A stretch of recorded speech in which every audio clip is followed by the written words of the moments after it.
Beach season is upon us, but do you know how to pack for a beach day or a beach getaway? Don't worry, I will show you. There are some crucial things you want to make sure that you have when packing for a beach trip. We're going to go over all of these today. So I am fortunate enough to live only about an hour away from the beach, which makes it perfect for a day beach trip, but sometimes you want the weekend or even a week at the beach. You want to be prepared. So today I'm going to go over some things that I think you need for your overall trip as well as your beach day trip. So first and foremost, you are going to want a beach bag.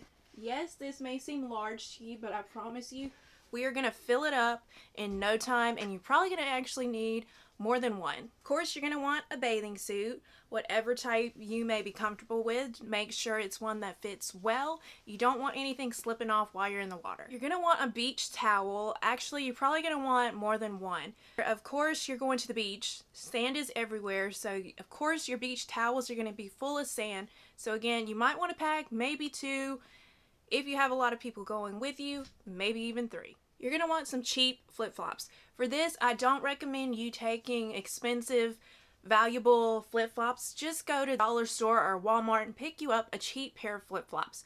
Pro tip, if you're on a boardwalk, don't leave your flip-flops at the end of the boardwalk.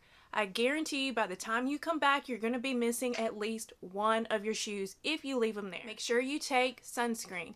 If you're not someone who believes in sunscreen or you don't like wearing sunscreen, I promise you, you are going to want a sunscreen. You will burn. If you're not someone who is used to burning, I promise you, you're going to burn while at the beach. It's not like when you're in a pool or at the river. Here, you're in the wide open sun. The sun is going to reflect off the sand, reflect off the water. If you go into the water, that is salt water, so you are going to be more prone to burn. So even if you are not someone who is used to burning, please take sunscreen, because I promise you, you're going to burn and you're not going to realize you're burning until it's too late. So let's say you forgot your sunscreen or you just didn't want to take it. I hope that you have access to some aloe gel.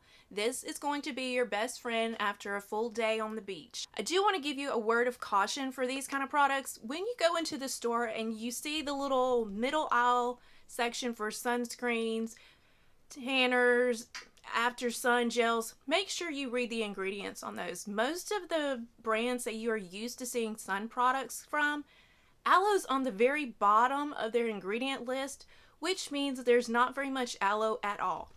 This Equate gel brand, aloe is actually the second ingredient, which means there is more aloe than if it were in the bottom of the ingredient list. This one I think was only about $2 to $3. As you can see, I'm going to need a new one soon, but this will be your best friend if you get too much sun. I also recommend an insulated water bottle. It is hot on the beach. Even if you are from a hot climate, this is going to be a different type of heat. This is a humid heat. Again, you're not going to realize how hot you are, how dehydrated you are until it's too late. So just taking a bottle of water with you, it's going to get hot very quickly. An insulated water bottle will help keep your liquids colder longer. That way you get a little bit of a refresh throughout the day and you don't get dehydrated. That is one of the biggest things that happens on a beach, is getting dehydrated or overheated. So you want to make sure that you take precautions for that. This is simple. This is easy. It doesn't have to be an expensive insulated water bottle. Just make sure that you take one. Along with your water bottle, I recommend some of these electrolyte packets. You don't want just plain water. You're going to be hot, you're going to be sweating. It's going to be really easy to get dehydrated very quickly. So again, take some of these packets. You can take sugary drinks if that's what you want, but for me, these little packets here have electrolytes. There's not any caffeine, there's not any kind of energy in these. It's just a simple mix with electrolytes. Again, to keep you hydrated, so you can stay a little cool while on the beach. Our next item, again, is going to be something to use for sun protection. Don't worry, this one's not anything big. It's just a simple sun hat. It can be a ball cap like this, or it can be the more wide brim Panama Jack style hat if you want. Anything that is going to keep your face out of the sun if you do happen to get a little too hot or a little bit too much sun. You're almost ready to go. Throw this on. The next item I can't show you on here, but I will pop up a picture. It is going to be a beach chair. Now, why do I think this is essential? If you want to just take a towel and lay out on that, that's fine. But I find that it is more comfortable and sometimes a little more relaxing to have a beach chair. If you get tired of being in the sand, you don't want to have it all over you, you're getting hot, I like sitting up, and most beach chairs allow you at least 2 to 3 different positions that you can adjust the chair. So investing in one of those is essential, I think. Our next product is going to be more of a want than a need. But if you're like me, when you're on the beach, you don't necessarily want things 100% quiet. So any sort of waterproof speaker is something that you might just want to take along with you. You can find waterproof speakers at all sorts of price ranges. This one actually duals as a waterproof case for your phone. It can actually hold just one cell phone. Don't try and put more in there, but it will hold that as well. So it's both a speaker and a waterproof case. It's not the loudest speaker, but I'm okay with that because I don't necessarily want the whole beach having to hear what I'm listening to. But again, you can find waterproof speakers at all sorts of price points. Just pick the one that's best for you. Last but not least, most crucial for your beach trip is going to be a first aid kit. It's not necessarily something that you're going to use on each trip, but it's best to be prepared. You are at the beach. There can be broken shells, which are quite sharp, or not everyone who goes to the beach cleans up after themselves, so there could be broken bottles. You can have leftover drink cans. You can have driftwood, or hopefully not, but maybe even fish hooks of some sort, because some do fish right there on the beach. So you just want to be protected in case you have a need for Band-Aids or some sort of antiseptic. This one that I purchased from Walmart is actually for hiking, but I chose it because it actually has some packs in there for sunburn. So if that's something that concerns you, then just go pick up a simple first aid kit. It doesn't have to be big, it doesn't have to be extensive, just something simple in case you need some Band-Aids. So let's shift over to what you need if you're going for longer than a day. Could be a couple weeks, could be a weekend.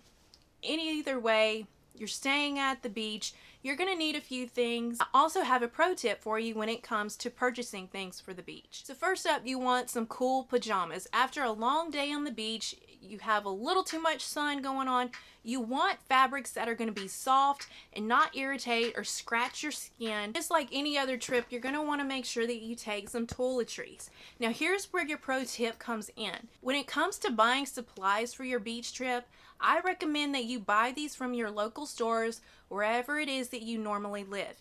If you wait to buy these once you're here, they're going to be overpriced and hard to find. Thousands of people come to these beaches every year. It's the main source of income for these beaches. The stores are already low due to low supply. So make sure that you're not getting here expecting to buy all your supplies here, because either you're going to pay way too much for it or you might not even find what you're looking for. Next, we're going to talk a little bit about your tech gear that you might take. You're going to want to make sure that you bring chargers, cords, headphones, whatever it is that you need to keep your devices going. This little bag here I got from Amazon a while back. I don't think you can get it anymore, but it is quite convenient because I can fit my cords, headphones, and the charging blocks all in the back while my iPad is in the front. So just make sure that you keep all of that packed up and make sure that you have everything with you for when you're leaving your trip. You want to make sure that you don't leave anything behind. Next up, we have comfortable sandals. Again, you're at the beach, sand is going to be everywhere. Whether or not you're actually on the beach, sand is going to be everywhere. It will be in the house you're staying in the condo you're staying in some of the restaurants that you go. So I recommend just some flat sandals. You don't necessarily want tennis shoes or anything that's going to trap that sand in there, because then it can be a little uncomfortable when walking. So make sure you just have a simple pair of sandals. We already talked about comfortable pajamas, but now you need comfortable clothing. Again, this is not the time to wear a suit or the most fancy dress that you own. You want just cool, lightweight clothing that's not going to irritate your skin. So you're going to want to take your makeup. Don't worry, I'll have a separate video for you showing you everything that I pack when taking makeup to the beach, so make sure you are subscribed so you will see that. If you have any sort of medications that you take on a regular basis, make sure you take that with you as well. And again, make sure you have those when you are leaving. You don't want to leave those behind. Now, if you are going to the beach and you're staying as a family, you have kids or anyone who is super sensitive to the sun, you may want to take a beach umbrella. They also make anchors so that you can anchor these in the sand. In case you need to get out of the direct sunlight for a little bit, then you can just hop under that umbrella and get a little bit of shade, because down here, especially in Gulf Shores and Orange Beach, you do not have palm trees or any sort of shade. When you're on the beach, you are totally exposed. You are out in the open. Now that I've told you everything that I think you need to take with you, let's take a look of how I'm going to pack all of it. Here is everything laid out. Yes, as you can see, it is quite a lot. So we're going to try and pack as much, if not all of this, in one suitcase. This is the luggage that I will be using. I did get this from Amazon along with some packing cubes. So let's go ahead, see how much of this I can get packed and how well it can be organized. Everything on this side is mainly going to be your beach day stuff. I do have some things on this side as well, but this is also going to be the side with my clothing. So let's take a look at the beach side. So in the very bottom here, I know you really can't see it, but that's where I have my beach bag flat. Over the top, I have 3 beach towels rolled up here. Again, remember I told you you're going to want more than one. There's a lot of sand.